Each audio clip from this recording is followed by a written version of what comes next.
Good evening, everyone. Welcome to the next episode of Head to Heart series of leadership conversations from eVidyaloka.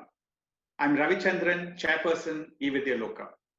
eVidyaloka is a not-for-profit social enterprise that educates 20,000 children in 245 villages across 11 states in India, from Uttarakhand down to Tamil Nadu. We deliver about 1 million learning hours of online education to children, and it comes with love and affection from around 2,500 volunteers who live in 280 cities. And all this delivered at the cost of just 10 rupees per child per day. Today we have with us a very senior leader, Dr. Sanjeev Rastogi. Sanjeev comes with 27 years of experience and as a senior leader in shared services and finance. He's currently partner at Deloitte. Prior to that, he was the managing director of Syngenta Services, and he has occupied various senior positions in very good organizations such as Metro, HP, Xerox, Accenture. Qualified as a chartered and a management accountant and a company secretary, and as though this was not enough, Sanjeev actually went on to get a doctorate in finance. He's a part of various fora like NASSCOM, IMA, CII, shared services, and is a sought after speaker. Sanjeev believes that desire, dedication, and discipline are the keys to success for any leader. And any leader should walk the talk and treat everyone the same way that she or he would like to be treated. Welcome, Sanjeev. Thank you so much for being part of our Head to Heart series of leadership conversations. Thanks, Ravi. It's my privilege to be associated with the eVidyaloka and especially with you. I've always seen you as my mentor and guru. So it's my privilege to be speaking to you today, and I really feel privileged. Thank you for inviting me as well, Ravi. Thank you, Sanjeev. I'm just going to dive into the questions right Sure. now and the conversation. See, I've known you for more than 15 years now. And more than just a corporate leader, I have seen you get involved in the community related work and trying to create an extremely positive impact on the communities. So to a large extent, more of a community leader. So can you take us through your journey from being a corporate leader to a community leader? Ravi, in fact, I would give the credit to you. When I started in HP around 2015-16, and you were the one who interviewed me, one thing which struck me as a leader was what do we give back to the society? And that really touched me because in our life, in a span of corporate, we chase our ambitions, we chase our visions, and we get into a mad race of achieving something for the corporate, delivering quarterly results, publishing results. But what we forget is that there are a lot of unprivileged people. There are people whom we can make a difference to their lives. And I think that touched me, and that was one learning which I definitely imbibed from you as a leader. And starting with HP, I took up community as one of my major impact areas, one of my KRAs personally, because you have one a corporate balance sheet and your self balance sheet. To me, this was the biggest thing which I could do, contribute not only with money, but your effort, your time, and your passion. And I think right from there, from HP to Metro, we adopted a lot of children, unprivileged children, people who needed education, people who needed our support. And this was not, this was over and above the CSR, which the government mandated in 2014 and 15.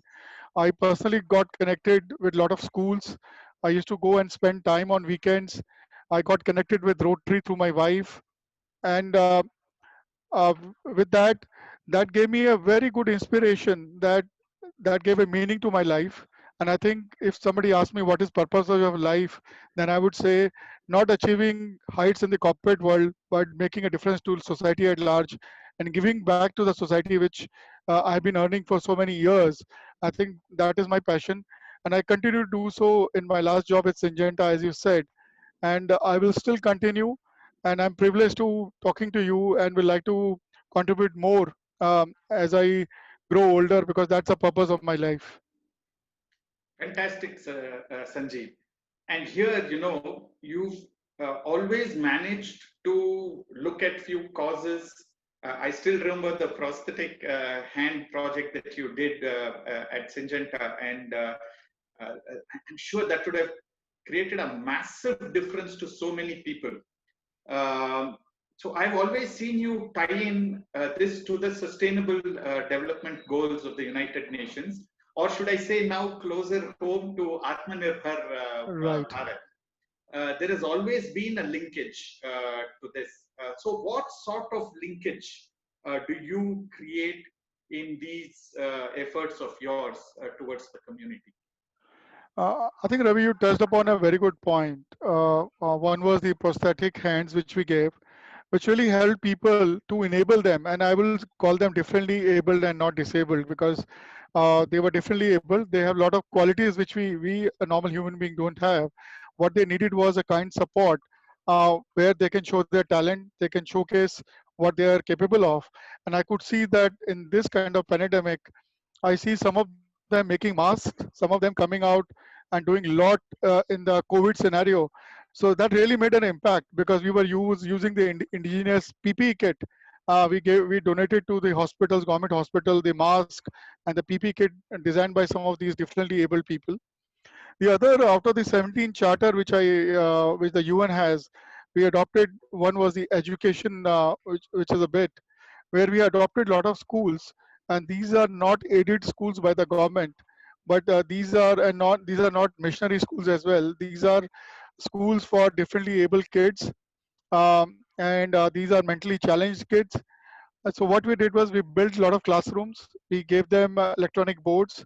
We installed iPads and e-learning for them, so that they can learn in Marathi, English, and Hindi, different languages. We did it for 4 different schools in last 4 years. The other was a well-being and making the farmers Atmanirbhar. And what we have done is we have done some 12 different projects on water check dams. Because what happens is, as you know, Ravi, there's a lot of water. We have dams, but the water when rain comes, it comes in a flurry, and then we are not able to store water across. So what these villagers needed was a little bit of check dams where they can store water for the year and for the time when they don't get water supply.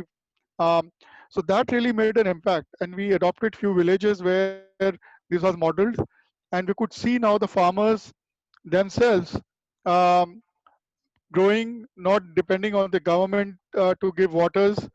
And what happened also, we got because of Syngenta, we got them access to the agriculture markets, and we developed some markets in and around the villages in Maharashtra where they could go and sell their produce itself, and they had a good market and they got good pricing for that. There was one village near Mumbai where they had not seen a motorcycle for 15 years, and now they got the first car a few months back with this initiatives. So my ambition and my aim has been that we enable our people so that they become Atmanirbhar. They get what they are capable of. Just they need the guidance and they need the support, not monetarily, I suppose, but I think it's just enabling them differently and giving them the right direction and supporting them. And some of this project, Ravi, you will be surprised that they contribute one third of this. So whatever check dams we do, the villagers come forward, they contribute one third. We have done 20 water ATM projects, which means that all these people, because there's a lot of sanitization, health issues, they don't get water. So with the water ATMs, RO plants, they get water at 50 paisa a liter, which they have to buy. So the maintenance is self-sustaining, and they get good water, good this thing. Where there are women which were going and fetching, there were kids who were going and fetching water from 2 kilometers, 3 kilometers. They were not going to school and sacrificing. So we are making the independent that you spend time on education, will get water to you with through water ATMs and something. So and we got an Economic Times award for this last year. So I think make Atmanirbhar is not a word or it's not a dream, it is a reality. And I think with leaders like you, which I look always upon you, where you started with eVidya Loka making difference to 20,000 people. We started with 5 or 6 villages. We have been able to make an impact. But I'm sure over the period of time, if some of us get motivated, we can make a big difference and make Atmanirbhar a real reality. Fantastic, Sanjeev. The connection with Atmanirbhar, the fact that people are contributing and making this self-sustaining projects in the long run, which itself shows how important it is to their lives and their livelihoods. Correct. So Absolutely. I always say that there is a massive spiritual angle to the process of giving or CSR, whatever we call it. Right. And what I have seen is that in my journey, it's actually made me a much better person. So most of the time, I actually end up thanking all the children who have given me the opportunity to become a better human being. Absolutely. What has Yes. been your journey from a spiritual angle in these so many years? And I don't think you actually started in 2015, as you said. I think it goes back to way before that, Sanjeev. I think it's more closer to 2005, 2006, or even earlier, if I remember. Ravi, I would still give you the credit because I think if somebody used to ask me, and when you ask me, what is your ambition and what is your mission, I would always look at monetary, positional, and functional growth. Of course, there was some human part of my was there already, that how I can contribute to society, what I have done in my education. I started teaching indirectly at that point, but I was not making that kind of an impact. And after meeting you, and especially following some of the projects which were doing in HP, led by you or started by you, I realized that the purpose of life is beyond what we achieve in a corporate career. Because at some point of time we leave corporate careers behind, but what we see is what is a life balance sheet, what we have done, what we have made impact to our people, where we have contributed, and how satisfied I am in my life. It's not about money. It's not about what I achieved as a position. It's just not about the house or the cars I own. It's just about how many people got benefited from what we did. And I think uh, if I look at this, I spend around 20-25% of my time doing CSR and other activities with, especially with Rotary, connecting, going and spending time, understanding the problems, understanding what they need and how we can enable them. And as you said, Atam Nirbhar, and I think that's the new motive. And we realize that, government alone, we cannot blame the government or we cannot blame the machinery to do this, because India is a vast country and they need to depend on the infrastructure. But people like us, leaders like us, um, if we have passion, and I think got really connected spiritually, making sure that everybody deserves a better world what they are in, and we as a leader can add to their lives, make them, and I think it's just making them fish rather than giving them the fish. And I think that is a good philosophy I follow, and I think it is more of enabling them to do differently and achieve, and they really feel proud of when they achieve and when they do. And that's the smile on their face, I think, is your achievement, and I think it's nothing else. I think the smile we bring to the people, and they proudly say, so 5,000 masks, 20 rupees each. They were so proud. It was not about the money, but it was the difference they made to the society, and their masks were in demand. So I think you could see the proud on their faces. We invited them to sing. Some of them are blind, and the singing they did, the uh, the the happiness there, the clap which went to their ears, that they are able, they are differently abled, and they have talent. I think that is the spiritual journey I'm on, and it really is music to the ears. Fantastic, and a very nice way to put it, Sanjeev. Also, one more thing I've noticed, which is very unique to you, is wherever you turn up, whether it was in Syngenta or earlier in HP or even in Metro, I always saw that the team that you had suddenly got involved in the community work as well. So it was not just you, but you managed to motivate the whole team, and these are not small teams. You are leading, large teams, 2,000, 3,000, 4,000 people and more. So how do you manage? And I want this to be a learning point for some of our younger leaders who will be watching this video, is how do you motivate such large teams to also work with communities? I think, Ravi, as you say, and I've heard you imbibing that, do what you say and say what you do. And I think that goes a long way with the leaders and with your teams down, because when they see the leader himself getting engaged, um, and it's a sense of community. I think we need to build a community. We need to bring people and say that how much a difference you can make to the life, to the environment. Um, and we make our cross-functional teams and we say, you come up with the initiatives. This is your initiative. There's no leader in this. And I think the very fact that the leader is only to enable the teams to implement. If you are going to take, and I think, and that has happened, and that has really worked. So when you build communities, there's no leader. Everybody is equal. Everybody is motivated to join and contribute. And we created a fund where people were voluntarily contributing every month from their salaries, and there was no mandate. It was just because they could see the difference what they were doing. They were going out, doing planting trees. They were going out in the slum areas. They were going out in the schools and spending time. We just enabled them. We just said, it is your time. Take 2 days off in a year, 3 days off in a year. We'll support you as a leader. We'll give you whatever you support. And that really worked wonders because they saw the leader itself is motivated. He is giving us an opportunity to engage in something which is meaningful to the life, which is beyond the daily work, mundane work. And they could go and proudly say and talk about that uh, in their circle and references. And that's what also helped the organization in turn. That one, the brand building was done very well. The people were contributing, and there was a good sense of community, and people starting knowing us. And we were able to attract more talent and retain people because of this engagement activities. So, and I think as a leader, you set a platform, uh, give an environment where people thrive, and give an opportunity for them to execute and go and implement.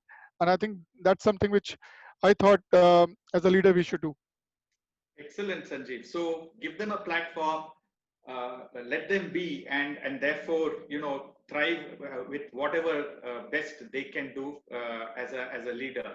And the fact that you're recognizing that there is no leader, correct? In this, Correct. this is a Yeah, community aspect. So there is no leader in this absolutely. initiative, and that's an amazing learning experience for all of us, and an excellent story. So thank you. Uh, but taking that one part, so there is no leader. Each one of us is a leader in some way or the other in life. Correct. So if I Yeah. just take that one part, if you bring that back to work,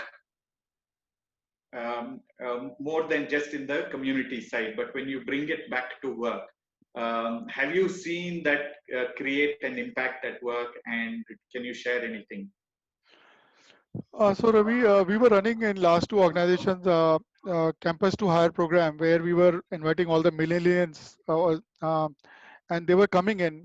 And what they believed was there's no hierarchy or there's no leadership. What they wanted was a platform where they could express themselves, they could take leads, and some of these initiatives, especially the CSR and the community initiatives, were led by them. We said you become the employee engagement, and they came up with great ideas. We want to adopt a mountain range where there's no trees and there's a lot of this happening. So can we adopt for a year? Will you support us financially? And that's what all they needed from me. I said, you run a project. And there were 23 people, out of which uh, all were the young leaders. They were taking the calls. They had no approvals required from me, and they were working with NGOs, they were working with everybody, and fabulously they executed it. So believe in them, give them a platform, give them just the approvals they need, just guide them with the procedural part of this so that we are compliant and we are not doing something which is against the philosophy of the company or the values of the company. If we are within a framework, I think they would do wonders. And as a leader, our role is to just provide them a platform and a framework and leave it to them. And I think what I saw, these guys, when we went to the colleges next year to hire, these were the stories. These guys themselves, we appointed them as the representative of these, and they went and they shared the stories. We joined Syngenta 2 years back. We joined a couple of years back. We went to FMS Delhi. We went to MDI Gurgaon. We went to IIM Calcutta. We went to IIM Ahmedabad. And some of the IIM graduates, they went and they told these stories that with agriculture, we are now going to mandis. We are going to the farmers. We are helping them market their products. We are helping them in the fields. And that's the younger generation looking at the real life experience and not the corporate jargons and sitting and making presentations. I think it is beyond that. And I think giving them the platform to go and feel themselves and go and be in the shoes of the farmer himself, where or with a retailer going into the store, selling a store for 1 week in Bangalore, in Yeshwanthpur, understanding what are the nuances. I think that really helped us build that knowledge, business knowledge, and retention. And we were able to attract that talent. So I think you can translate this into a real business scenarios and leverage it for your organization. Amazing story, Sanjeev, because it's able to bring in the much needed business knowledge into a back office situation. That's the first thing. You're able to attract excellent talent because it's these people who did these projects who are going back and talking, hey, there is a meaning in the work that we do, correct? I understand the work that I do, I understand the vision, and there's a meaning. And guess what? We have a leader who's shown us what it is to lead just through setting the platform in place, putting in the framework and getting out of the way, and actually helping us and facilitating us to become better leaders of the future. Absolutely. Amazing story, amazing story. So, Sanjeev, if there is, if you could go back in time, what is that one advice you will give to the 30-year-old Sanjeev Rastogi? So I would I think the younger generation which is coming in, and I'll take an example of my elder son, who is just 25 now. And last year, looking at me and my wife, he became a Rotarian and a Rotract, what we call, and he led that and he grew that team. So they realized that life is beyond this. It's just not about what levels I'm going, what organization I'm getting into, and where I'm going. It's just that what is my life around, what I'm going to do, and if they're going to become business leaders and enterprise leaders, this is an important aspect, which I think in our areas, in our times, we lagged, and I would have shaped it very differently. Uh, I would rather not force it in part of their this thing, but there's a larger meaning to the life. And if I was given a chance, I would rather start at age of 25 or 28 years, connecting with the society, making a difference, picking up projects, and getting involved. And that should be a good employee engagement to start with, getting people connected, getting people. These people bring passion, these people bring energy, and these people bring new ideas and new thoughts with new technologies, and they can make a much larger impact and difference. So I would say that is something which, if the technology was on our side, and probably my focus would have changed 30 when I was 30. I would have started little early, building that community and making a difference to the society at large. So I would say I was 7 or 8 or 10 years late, but I have no regrets. I have still a life to live, and I could contribute more as I progress through my career in the remaining part. And something which is, as you asked in the beginning, something which I'm going to do is get associated with leaders like you, and with my doctorate, pass on what I have learned and give it back to the society um, in the years to come. Amazing, Sanjeev. Sanjeev, it's been wonderful talking to you. And thank you so much for sharing so many examples and so much of your knowledge. And I know that you've just joined Deloitte as a partner. So from the 20,000 families of eVidyaloka, we wish you all the very best. Thank you, Ravi. It's always a pleasure talking to you. And I always found you more than a mentor, as a friend. I always feel happy to call you. And I think the great impact you have done as a leader with eVidya Loka. I hope we are able to increase that multifolds, and I would be lucky and privileged to get associated and make that difference. Thank you very much for inviting me today, and it was really a big privilege talking to you again. Thank you, Sanjeev. Thank you, Ravi. Thank you very much.